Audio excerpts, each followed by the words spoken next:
Hello everyone. Welcome to this week's episode of PokeBI. My name's Jake, and today we're going to be talking about Champion's Path. It's been a couple weeks since I pulled this data. I'm sorry, I've been really busy between grad school and working full time. Things have just pulled me to the side, and now that I'm a little bit more free, I'm just pumping out these videos as much as I can, and I'm going to try to stick to a consistent schedule releasing them. As soon as I have my schedule set, I will notify you guys in a YouTube comment post sticky thingy. Um, but without further ado, I know you guys are waiting to see this. I'll be honest, this is some surprising data. First off, before anything else, you'll notice that some of the sales have corrected a little bit. I wouldn't say corrected, but I removed the outliers. Like, nobody's buying a Rainbow Rare Charizard if it's selling for $574 on average. Nobody's buying one for $1,000. There are sales sometimes on eBay that are either fake sales, fake listings, that just skew with the data. I know we all know that if there's a card selling for $1,000 when it's only going for 518, it's usually a fake listing most of the time. If it's not, then I need to think twice on that. And if somebody wants to correct me, I'm more than happy to be all ears. But I just can't imagine cards that have been averaging at 500 selling for 1,000. So I removed those pieces of data. I also ran the data in a way that it captured more. So how I run this data is that I use a Python web scraper that I built myself. And part of the criteria is I say don't include PSA 10, don't include BGS, don't include like certain keywords that I don't want to see, and certain keywords I do want to see. And by removing some of the filters that I had before that were moving things, it was actually capturing a lot of legit sales. An example is BGS and PSA 10. I didn't want to see that because I didn't want to pull the actual PSA 10 sales of these cards, or the BGS sales of these cards. But there are plenty of people who list in eBay the title that it'll say Shiny Charizard V, perfect condition, possible PSA 10. Now, because they wrote PSA 10, my scraper wasn't pulling that. So I fixed that, I corrected that. So now it should be about the correct number of sales that have gone through, and the price ranges should be good as well. So without further ado of that long intro, what we have new over here is we have a little table that shows the average of price, how many were sold during that day, and what card we're referring to. Over here in orange, we have Rainbow Rare VMax Charizard and the Shiny Charizard V over here in black. And the first thing you'll notice is this right here. Shiny Charizard V sold at an average of $637 on the 17th, 3 days ago for me. And that's really interesting because I actually wanted to look up what were those sales like, and I pasted these links over here into eBay, and one was a buy it now for $650, and the other was $623 of bids. So that makes, in my mind, it makes a lot of sense because number one, if there are only 2 of them being sold that day, maybe the person who, well, actually, let's take a look right here, 1:39 a.m. and last updated later in the day, I'm assuming. Maybe there weren't many being listed, or maybe, in all honesty, what I really think more than anything is happening with these 2 cards specifically is that there's no whitening. It's literally like a dang near PSA 10 out of 10, like as good as you can get a raw card without actually having the grade on it. And I do not see any edge wear, I do not see any corners, whites, nothing. And that's really, really good, especially on the back for this. Like, there was a lot of off-centering issues from what I hear of this set. And even though this is off-center a little bit from top to bottom, you can see right there. You can see, here we go. Still, I would, if I'm already spending $500 on a Pokemon card that's raw, I might as well spend 20% more to get what I would consider to be a perfect 10 out of 10 card.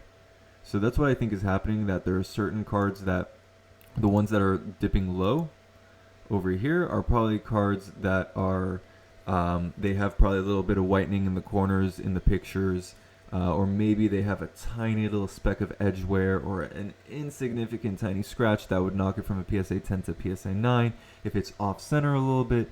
So that's what I would attribute these spikes and dips to be. That there are certain cards are selling for less because of their condition, and certain cards are selling for more.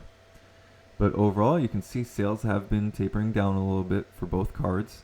Before we were averaging 29 per day for the Shiny Charizard V, 32 per day for the Rainbow Rare VMax Charizard. But now you saw 3 over the past few days, 2 on one day for the Charizard V, 3 in the following day, and the Rainbow Rare VMax Charizard 14 in one day, and the previous day 7. So we're seeing them, I would say, slow down a little bit. But yeah, I mean, that would make sense with the hype of the set dying down a tiny bit. But we're in this weird limbo right now that the demand is still high enough to justify these prices. The supply is small enough that people aren't getting as many booster packs and collection boxes and stuff like that as they want to, ETBs. But Pokemon has announced reprints. Pokemon has announced that more stock is coming in. Best Buy, GameStop, Amazon, Target, Walmart, they've all had stock drops recently where it's like 100 of them at a time, and each marketplace is restocking 2 to 3 times per week. So the supply is trickling in. It's a slow drip, but it's like a see, I'm a math major, so I took differential equations, and there was an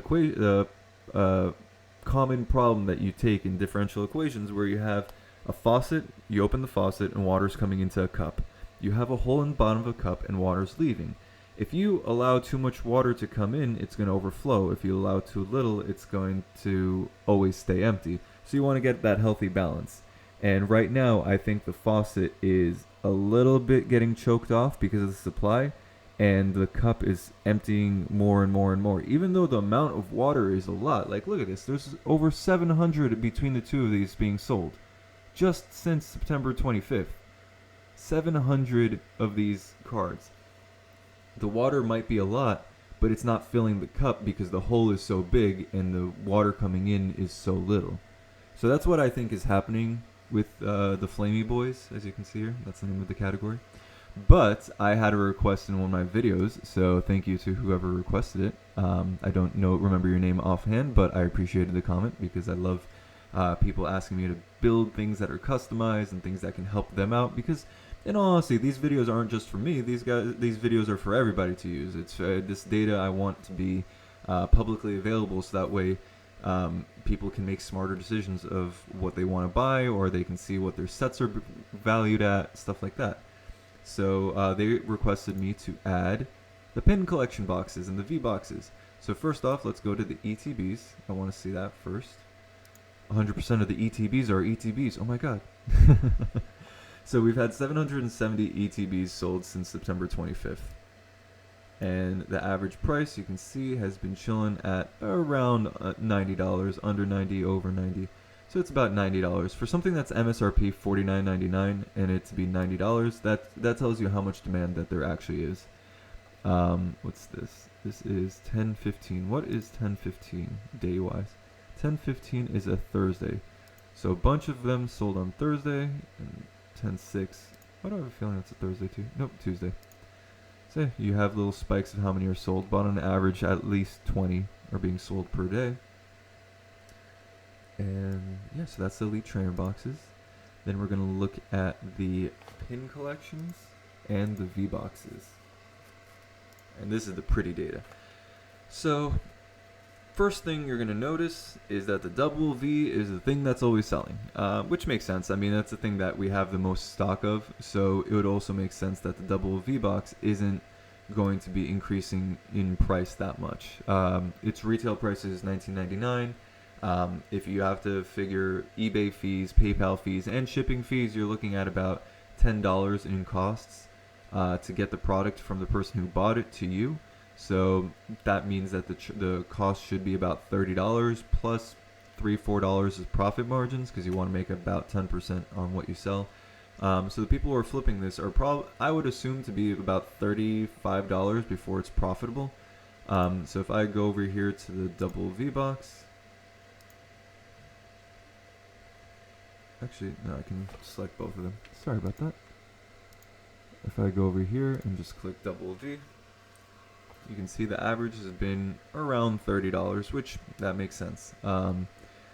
I don't know why they're selling for that cheap, because also these sales are not multi-unit sales. I only pull data for one-to-one transactions. I don't like to divide by how many things were sold and all that. No, if one double V box sold for this price, I want to know how much it sold. So this is not like people are bundling them together. So it's actually interesting that people are even making some money off of this at the end of the day. I doubt they are, but to each their own.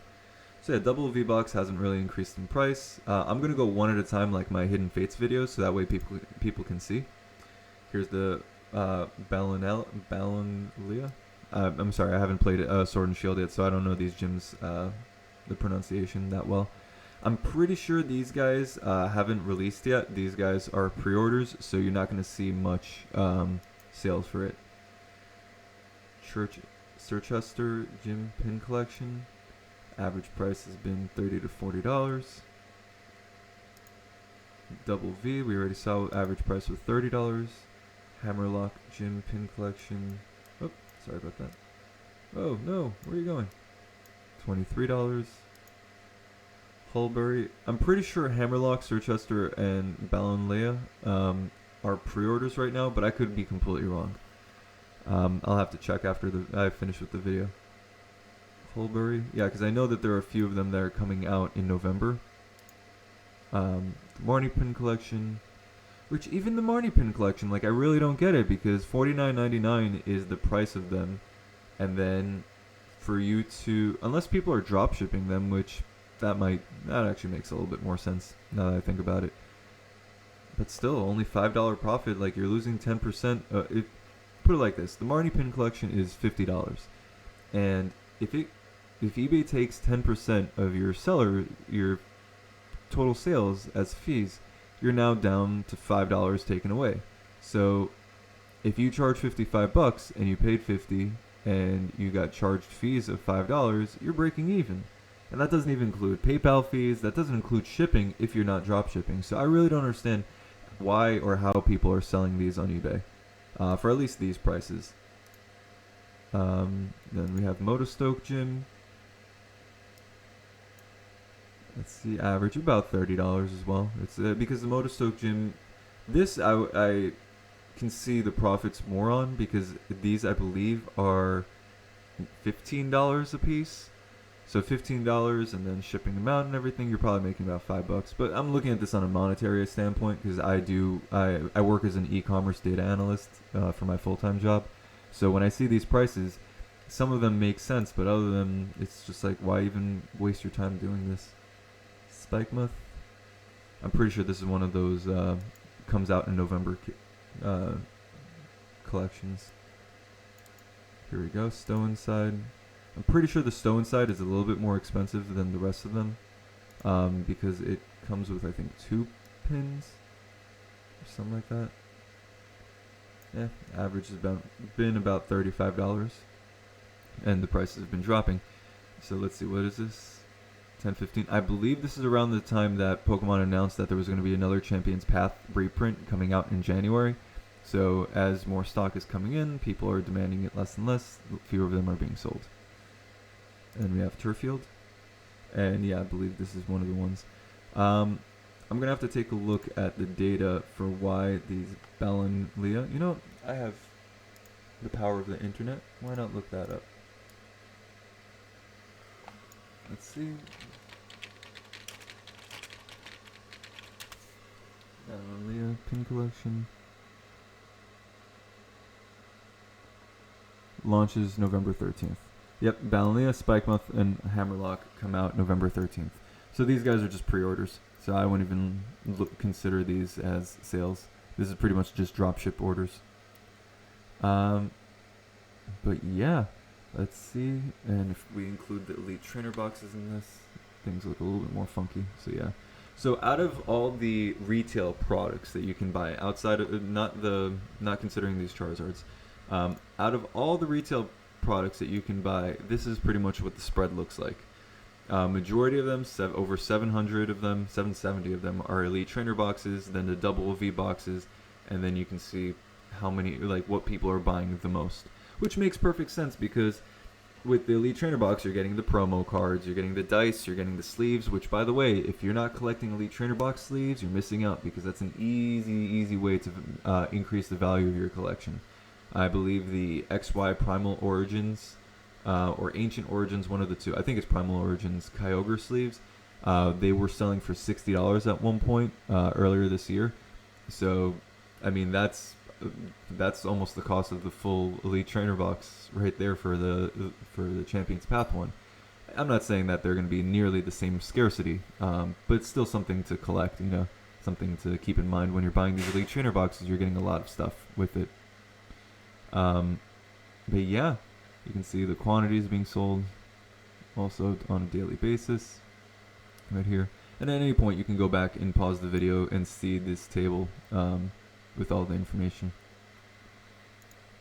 But yeah, that was Champions Path.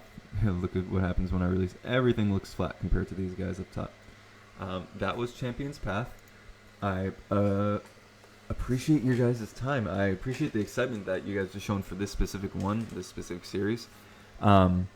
And I promise I'm going to be more on a consistent schedule moving forward with my videos. But yeah, thank you guys. Thanks for tuning in. I love you guys all. And let me know in the comments below if there's anything you guys want me to add, if there's anything you find interesting, any kind of stipulations you guys might have. And I'll bring it up in the next video. Awesome. Well, until next time, guys. See ya.